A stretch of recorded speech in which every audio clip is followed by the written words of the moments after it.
Bab 9. Apakah hari kiamat sudah dekat? Paragraf 1. Pertanyaan, dari mana kita bisa tahu tentang masa depan? Apakah Anda pernah menonton berita lalu berpikir, dunia ini sudah kacau? Ada banyak sekali kekejaman dan peristiwa yang menyedihkan, sehingga beberapa orang merasa bahwa hari kiamat pasti sudah dekat. Apakah itu benar? Bagaimana kita bisa tahu tentang masa depan? Memang, manusia tidak bisa melihat masa depan, tapi Allah Yehua bisa. Di Alkitab, Dia memberitahukan tentang masa depan kita dan masa depan bumi. Paragraf 2 dan 3. Pertanyaan, apa yang ingin murid-murid Yesus ketahui? Dan apa jawaban Yesus? Di Alkitab, hari kiamat mengartikan akhir dari kejahatan, bukan akhir dari planet bumi. Itulah sebabnya, Yesus mengajarkan bahwa kerajaan Allah akan memerintah atas bumi. Jadi, murid-muridnya ingin tahu kapan kerajaan Allah akan datang. Mereka bertanya kepada Yesus, kapan hal-hal itu akan terjadi? Dan apa yang akan menjadi tanda kehadiranmu dan tanda penutup zaman ini? Matius 24, ayat 3. Yesus tidak memberitahukan kapan tepatnya itu akan terjadi, tapi Dia memberitahukan apa yang akan terjadi sebelum hari kiamat. Kata-kata Yesus itu sedang terjadi sekarang. Dalam bab ini, kita akan membahas buktinya bahwa kita sedang hidup pada akhir zaman. Tapi, kita perlu tahu dulu tentang perang yang terjadi di surga, supaya kita bisa mengerti mengapa keadaan dunia sekarang sangat buruk. Perang di surga. Paragraf 4 dan 5. Pertanyaan A. Apa yang terjadi di surga segera setelah Yesus menjadi raja? Pertanyaan B. Menurut Wahyu 12 ayat 12, bagaimana keadaan bumi setelah setan diusir dari surga? Di bab 8, kita belajar bahwa Yesus menjadi raja di surga pada tahun 1914. Buku Wahyu memberitahu kita, terjadilah perang di surga. Mikael, yaitu Yesus dan malaikat-malaikatnya berperang melawan naga itu, yaitu setan. Naga itu dan malaikat-malaikatnya melawan. Catatan kaki mengatakan, Mikael adalah nama lain Yesus Kristus. Akhir catatan kaki. Setan dan roh-roh jahat kalah dalam perang itu, lalu dibuang ke bumi. Para malaikat pasti sangat gembira. Tapi, bagaimana dengan orang-orang di bumi? Alkitab berkata bahwa mereka akan mengalami banyak masalah. Mengapa? Wahyu 12 ayat 12 berkata, karena iblis sangat marah dan tahu waktunya tinggal sedikit. Iblis membuat banyak sekali masalah di bumi. Dia sangat marah karena sebentar lagi Allah akan menyingkirkannya. Mari kita bahas kata-kata Yesus tentang apa yang akan terjadi pada hari-hari terakhir. Hari-hari terakhir. Paragraf 6 dan 7. Pertanyaan. Bagaimana nubuat Yesus tentang perang dan kelaparan terjadi pada zaman sekarang? Perang. Dalam Matius 24 ayat 7, Yesus berkata, bangsa akan bangkit melawan bangsa, dan kerajaan melawan kerajaan. Ada lebih banyak orang yang tewas akibat perang pada zaman sekarang dibandingkan pada zaman dulu. Menurut World Watch Institute, sejak tahun 1914, peperangan telah menewaskan lebih dari 100 juta orang. Selama 100 tahun dari tahun 1900 sampai 2000, jumlah korban jiwa akibat perang 3 kali lebih banyak daripada jumlah korban jiwa akibat perang selama 1900 tahun sebelumnya. Coba bayangkan penderitaan dan kepedihan yang dirasakan jutaan orang akibat perang. Kelaparan. Yesus berkata dalam Matius 24 ayat 7, akan ada kekurangan makanan. Walaupun sekarang produksi makanan lebih banyak dibandingkan dulu, banyak orang tetap kekurangan makanan. Mengapa? karena mereka tidak punya cukup uang untuk membeli makanan atau lahan untuk bercocok tanam. Ada lebih dari 1 miliar orang yang penghasilan perharinya hanya $1 atau sekitar Rp10.000 atau kurang. Menurut Organisasi Kesehatan Dunia, jutaan anak mati setiap tahun, terutama karena kurang gizi. Paragraf 8 dan 9. Pertanyaan, apa buktinya bahwa nubuat Yesus tentang gempa bumi dan penyakit sedang terjadi? Gempa bumi. Dalam Lukas 21 ayat 11, Yesus berkata, akan ada gempa bumi yang besar. Tiap tahun, diperkirakan akan ada banyak gempa bumi yang hebat. Sejak tahun 1900, lebih dari 2 juta orang tewas akibat gempa bumi. Memang, teknologi sekarang bisa lebih cepat memperkirakan terjadinya gempa bumi dibandingkan dulu. Tapi, masih ada banyak orang yang tewas akibat gempa. Penyakit. Yesus menubuatkan dalam Lukas 21 ayat 11 bahwa akan ada wabah penyakit. Penyakit-penyakit yang berbahaya akan cepat menyebar dan membunuh banyak orang. Walaupun para dokter sudah bisa menyembuhkan banyak penyakit, masih ada penyakit yang tidak bisa disembuhkan. Malah, menurut sebuah laporan, setiap tahun jutaan orang mati karena penyakit seperti kanker, diabetes, dan penyakit jantung. Bukan hanya itu, dalam 40 tahun terakhir, para dokter menemukan lebih dari 30 penyakit baru, dan beberapa di antaranya tidak bisa disembuhkan. Perilaku manusia pada hari-hari terakhir. Paragraf 10. Pertanyaan, apa yang menunjukkan bahwa 2 Timotius 3 ayat 1-5 sedang terjadi sekarang? Di 2 Timotius 3 ayat 1-5, Alkitab berkata, keadaan pada hari-hari terakhir akan sulit dihadapi dan berbahaya. Lalu, Rasul Paulus menjelaskan perilaku kebanyakan orang pada hari-hari terakhir. Dia berkata bahwa orang-orang akan egois, mencintai uang, tidak taat kepada orang tua, tidak setia, kurang menyayangi keluarga, tidak punya pengendalian diri, kasar, serta suka marah-marah dan memaksa, lebih mencintai kesenangan daripada mengasihi Allah. Kelihatan rajin beribadah, tapi tidak menaati Allah.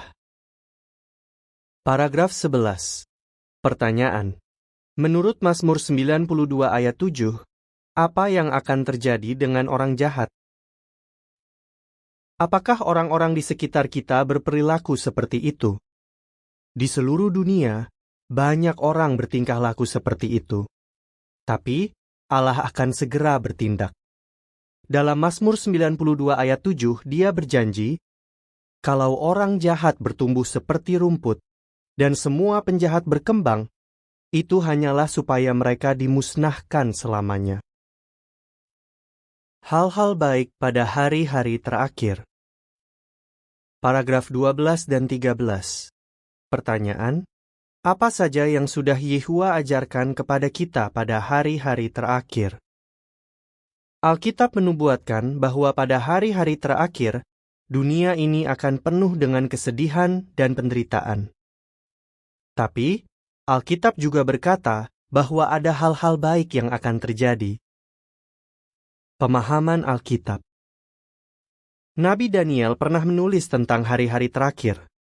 Dia berkata di Daniel 12 ayat 4, pengetahuan yang benar akan berlimpah.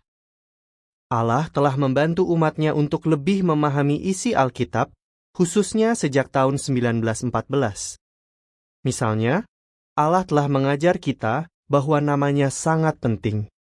Dia juga mengajar kita tentang tujuannya bagi bumi, kebenaran tentang tebusan, apa yang terjadi setelah kita mati, dan kebangkitan.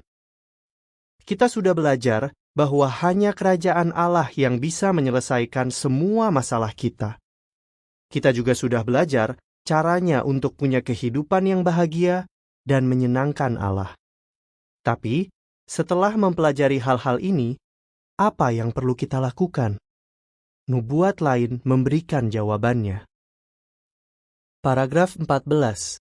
Pertanyaan: di mana kabar baik tentang kerajaan Allah diberitakan, dan siapa yang memberitakannya? Penginjilan di seluruh dunia. Dalam Matius 24 ayat 3 dan 14, Yesus berkata tentang hari-hari terakhir, kabar baik tentang kerajaan ini akan diberitakan di seluruh bumi. Kabar baik tentang kerajaan Allah sedang diberitakan di lebih dari 230 negeri dan dalam lebih dari 900 bahasa. Di seluruh dunia, saksi-saksi Yehova dari semua bangsa dan suku membantu orang-orang belajar tentang kerajaan Allah dan berkat-berkat-Nya bagi umat manusia. Mereka membagikan informasi ini dengan gratis. Walaupun mereka dibenci dan dianiaya oleh banyak orang, tidak ada yang bisa menghentikan penginjilan ini seperti yang sudah Yesus katakan. Apa yang akan kita lakukan? Paragraf 15. Pertanyaan A. Menurut Anda, apakah kita sedang hidup pada hari-hari terakhir? Dan apa alasannya? Pertanyaan B. Apa yang akan terjadi dengan mereka yang taat kepada Yehova dan mereka yang tidak taat? Menurut Anda, apakah kita sedang hidup pada hari-hari terakhir? Banyak nubuat Alkitab tentang hari-hari terakhir sedang terjadi. Sebentar lagi, Yehova akan menghentikan pemberitaan kabar baik. Lalu akhir itu, atau hari kiamat, akan tiba. Matius 24, ayat 14. Apa maksudnya akhir itu? Itu adalah Armagedon, yaitu saat Allah menyingkirkan semua kejahatan. Yehova akan menggunakan Yesus dan para malaikatnya yang kuat untuk membinasakan siapapun yang tidak menaatinya dan putranya. Setelah itu, setan dan roh-roh jahat tidak akan bisa menyesatkan orang-orang. Semua yang ingin menaati Allah dan mendukung kerajaan-Nya akan melihat setiap janji Allah menjadi kenyataan. Paragraf 16. Pertanyaan: karena hari kiamat sudah dekat, apa yang perlu kita lakukan? Dunia yang sedang dikuasai setan ini akan segera berakhir. Jadi, kita perlu benar-benar merenungkan apa yang harus saya lakukan. Yehova ingin agar kita belajar sebanyak-banyaknya dari Alkitab. Kita perlu belajar dengan sungguh-sungguh. Setiap minggu, saksi-saksi Yehova mengadakan pertemuan ibadah. Pertemuan ini membantu orang-orang mengerti isi Alkitab. Cobalah datang ke pertemuan ini secara teratur. Ibrani 10 ayat 24 dan 25 mengatakan, mari kita saling peduli, supaya kita bisa menggerakkan satu sama lain untuk menunjukkan kasih dan kebaikan.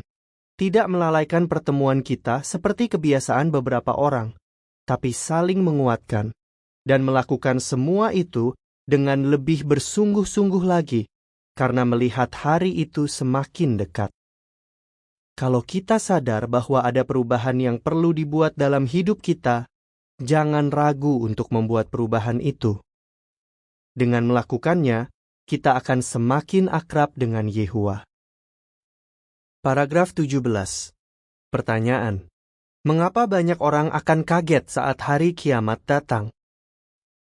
Di 1 Tesalonika 5 ayat 2, Rasul Paulus menjelaskan bahwa orang jahat akan dibinasakan pada waktu yang tidak diduga, seperti datangnya pencuri pada malam hari. Yesus menubuatkan bahwa banyak orang tidak akan peduli dengan bukti-bukti yang menunjukkan bahwa kita sedang hidup pada hari-hari terakhir. Dalam Matius 24 ayat 37-39, dia berkata, masa kehadiran Putra Manusia akan sama seperti zaman Nuh. Sebelum air bah, orang-orang makan dan minum, pria-pria menikah dan wanita-wanita dinikahkan, sampai hari Nuh masuk ke dalam bahtera. Mereka tidak memperhatikan sampai air bah datang dan melenyapkan mereka semua. Paragraf 18. Pertanyaan: peringatan apa yang Yesus berikan? Yesus mengingatkan kita untuk tetap waspada dan tidak menjadi lengah karena makan berlebihan, minum berlebihan, dan mengkhawatirkan hidup. Dia berkata bahwa hari kiamat itu akan menjadi seperti perangkap yang datang tiba-tiba. Dia juga berkata bahwa hari kiamat akan menimpa semua orang yang tinggal di seluruh bumi. Lalu dia menambahkan, "Jadi, kalian harus tetap waspada dan selalu memohon atau berdoa dengan sungguh-sungguh supaya kalian berhasil selamat dari semua hal yang harus terjadi itu dan bisa berdiri di hadapan Putra Manusia." Lukas 21 ayat 34-36. Mengapa kita harus mendengarkan peringatan Yesus? Karena sebentar lagi, dunia setan yang jahat ini akan dibinasakan. Hanya orang-orang yang dipilih Yehua dan Yesus yang akan selamat dan hidup selamanya di dunia baru. Ringkasan. 1. Yehua memberitahu kita tentang masa depan. Sejak awal sudah kuberitahukan hasilnya, dan sejak dulu sudah kunyatakan hal-hal yang belum terjadi. Yesaya 46 ayat 10. Apa saja yang kita ketahui tentang akhir zaman? Daniel 7 ayat 13 dan 14. Yesus menjadi raja di surga pada tahun 1914. Matius 24 ayat 3-14. Manusia akan menghadapi banyak sekali kesulitan. Wahyu 12 ayat 7-9 dan ayat 12. Setelah menjadi raja, Yesus segera mengusir setan dari surga ke bumi. Setan sangat marah karena waktunya tinggal sedikit. Sebentar lagi, Allah akan menyingkirkannya. 2. Kita hidup pada akhir zaman. Apa yang akan menjadi tanda penutup zaman ini? Matius 24 ayat 3. Apakah nubuat-nubuat Alkitab ini sedang terjadi sekarang? Matius 24 ayat 7, Lukas 21 ayat 11. Dibandingkan dulu, sekarang ada lebih banyak perang, kelaparan, gempa bumi, dan penyakit. 2 Timotius 3 ayat 1-5. Rasul Paulus menjelaskan perilaku orang-orang pada hari-hari terakhir. Daniel 12 ayat 4. Karena bantuan Allah, umatnya sekarang lebih mengerti isi Alkitab dibandingkan dulu. Matius 24 ayat 14. Kabar baik tentang kerajaan Allah sedang diberitakan di seluruh bumi. 3. Bertindaklah sekarang untuk menyenangkan Yehua. Hari Yehua akan datang persis seperti pencuri pada malam hari. 1 Tesalonika 5 ayat 2.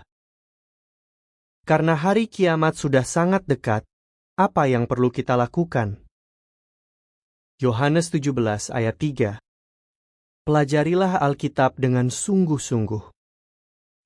Ibrani 10 ayat 24 dan 25. Hadirilah pertemuan ibadah saksi-saksi Yehua untuk belajar lebih banyak. Yakobus 4 ayat 8. Buatlah perubahan dalam hidup kita supaya kita semakin akrab dengan Allah. Lukas 21 ayat 34-36. Tetaplah waspada dan utamakan Yehua dalam hidup kita.